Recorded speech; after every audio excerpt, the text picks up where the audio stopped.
What you're seeing here wasn't supposed to happen this fast. A quiet village became the center of a major push the moment Ukrainian armor reached these outskirts, and everything the defenders expected began to fall apart. From this moment, the operation pushed ahead faster than the defenders could react, and each step tilted the fight in Ukraine's favor. Stay with it. What happens next shows how an apparently stable position can break long before anyone even notices the change. Carefully, because this is where everything in the village begins to change. As Ukrainian armor reaches these outer blocks, the defenders realize their plans no longer match what's happening on the ground.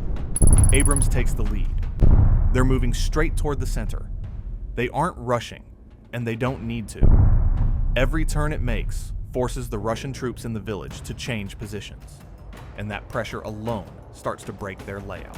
Now look at this. A Bradley is moving in from the opposite approach, and this is where the defenders lose their footing. They prepared for a push from one direction, rather than a coordinated entry from two separate flanks simultaneously. The Bradley closes the distance, and you can see the effect instantly. Defensive teams start pulling back from their planned firing points, unsure where the next angle of threat is coming from. This hesitation is enough to open the streets into the village center, giving the Ukrainian side early control of movement and timing. Now focus on what's happening behind the armor. The Abrams and Bradley forces force the defenders to pull back, and the infantry steps in to take the openings created on the ground. Watch the pace here. Every doorway, every narrow hall, and every damaged floor is being treated like it could hide something dangerous. Mines, loose wires, unstable walls, anything can turn a simple entry into a serious setback. Look at the way the team communicates as they move. They're mapping the safest route through a village that's been shaped by weeks of occupation and constant shelling. The first contact happens quietly. A slight movement inside a dark room, and the team freezes. Instead of rushing, they call in support. You'll see a small drone move in to strike the position with precision, giving the infantry a clean path to continue the advance without taking unnecessary risks. Step by step, the first row of buildings moves under Ukrainian control. Now look at this building, because the situation is tightening here. Unlike the earlier entries, this structure is still occupied, and the defenders inside are holding their ground. The team is moving from one room to another. They're checking angles before stepping through each doorway. Inside one of the upper rooms, 3 Russian soldiers are being spotted, holding position. A short exchange is taking place, and the room is being secured. But is the building clear yet? Doesn't seem so. The basement is still an issue. It's dark, confined, and visibility is extremely limited, and that makes the most dangerous part of the entry. Listen to this pause. The soldiers are calling out, giving those inside a chance to come up and surrender. There's no response coming back. Time is becoming a factor now. Waiting longer gives the defenders a chance to reposition or prepare something dangerous. The team is making the call and is moving in carefully, keeping control as they head downstairs. And it's only been a few moments. And look at what they're doing now. The team is securing the basement, checking every corner, and confirming there's no movement left inside. Finally, the building is coming under control, and a major threat in this part of the village is being removed. Now shift your attention away from the village for a moment. A response is taking shape there. The Russian command is reacting to determine what's happening on the ground, and reinforcements are being sent in to slow this advance. Look at this vehicle as it moves toward the area. It's carrying troops to stabilize the line and push back into the village, but the Ukrainian side is already anticipating this move. Can you see how quickly the response comes? An FPV drone is being launched as soon as the vehicle comes into view. The operator is adjusting the approach, staying low, closing the distance. And there it is. The drone is striking the vehicle. It's forcing it to slow and break the momentum of the counterpush. Additional fire suddenly comes in from covered positions, and the situation worsens for the troops riding on it. The vehicle's defensive measures are delaying the impact, but only briefly. Another strike follows, and the counterattack is collapsing before it even reaches the village. This moment matters because it means no immediate reinforcements are getting through. The pressure is entirely on the defenders still inside. Now let's go back to the village. There, the fight is moving again.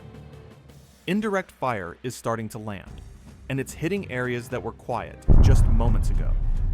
Shells are coming down without a clear pattern. Some are landing in open spaces. Others are striking damaged buildings that are already unstable. Both sides are being forced to adjust on the move. Look at this position right here. A Ukrainian team is taking cover inside a structure when a round hits nearby, and part of the building is collapsing. Dust fills the room, visibility drops, and one soldier is getting trapped under debris. The rest of the team is reacting immediately. They're clearing rubble by hand, shifting broken material, and creating just enough space to reach him. You can see them coordinating every movement, careful not to cause another collapse. And now, they're lifting together. The trapped soldier is being pulled free and moved out of the building as quickly as possible. Medical aid is being applied on the spot, and a vehicle is already moving in to evacuate him. This is happening while artillery is still active, which makes every second count. Once the evacuation vehicle pulls away, the remaining team is repositioning. They know the area could be hit again at any moment. Gradually, now the focus is shifting back to the streets, and the operation is moving into its final phase. Reinforcements have been stopped, and artillery is easing. Ukrainian units are pushing to secure everything left of the village. The teams are moving in small elements, covering intersecting angles, and checking structures that were bypassed earlier. They're locating a wounded Russian soldier in one of the buildings. Instead of leaving him there, they're treating him on the spot and preparing him for transfer. At the same time, they're detaining and searching other soldiers, probably to ensure there are no hidden weapons or explosives. The streets are growing quieter now. You can see fewer movements, fewer signals, and longer pauses between actions. That's usually a sign that organized resistance is fading. But even at this stage, the teams aren't relaxing. They're continuing to scan rooftops, windows, and open ground, knowing that one last attempt to escape or counter could still happen. Now look closely at this movement, because it isn't coming from inside the village. A Russian armored vehicle is emerging at speed. It's trying to leave the area before the net closes. The drone feed is locking onto it almost immediately. You can see the operator adjusting the angle to track its path across open ground. Meanwhile, a bomber drone is moving into position. The first drop is landing near the vehicle. It's literally pushing the troops to ride on it to break formation and jump clear. The vehicle keeps moving, but the control somehow looks unstable. Another drop follows, this time closer to the front. The driver can't steer properly, and the vehicle is veering off its intended path. It's circling with an engine still running, but it's no longer moving with purpose. It seems to be an escape attempt that's falling apart in real time. Oh, it's not over yet. The focus is moving beyond the village itself. See there, survivors from the escape attempt are moving toward nearby cover. They are probably trying to regroup before nightfall. The drone is still overhead. It's scanning the tree line and open ground at the same time. Any movement here stands out immediately.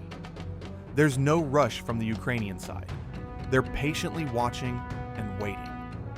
Look there, a vehicle is carefully moving forward. It's clearly trying to stay low and avoid attention. Radio traffic says it's meant to pick up the remaining personnel and pull them out quietly. The drone follows as it approaches the pickup point. Once the situation is clear, ground units are moving in to intercept. There's no exchange of fire here. The remaining soldiers are being surrounded, disarmed, and taken into custody. With that, the last organized movement around the village seems to be ended. No reinforcements are coming now, and no escape routes remain open. Finally, it's over. The village is under control now. Movement has stopped, and the operation is settling into consolidation rather than combat. This push didn't succeed because of speed or firepower alone. It worked because of coordination, timing, and constant pressure applied at the right moments. If you care about how tactics decide outcomes on the ground, take a second to support the Tactical Times. Subscribe, stay tuned, and share this analysis with someone who'd appreciate the tactical side of the story.